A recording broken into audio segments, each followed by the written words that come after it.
For today's video guys ay magluluto tayo ng miswa. Yes guys, miswa. Yan ang ating mga ingredients. Siyempre yung miswa and then may patula tayo and sardinas. So ginisa lang natin siya guys.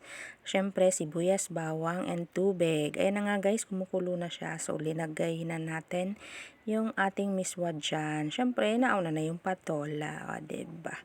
Napadami yung sabaw natin guys. Kaya pero kahit ganon, carry na yan.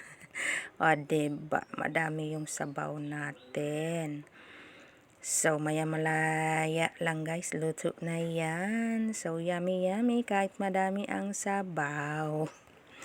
So, ganyan guys. Ang luto natin today. Ulam for today, miswa with sardines and patola. O, diba?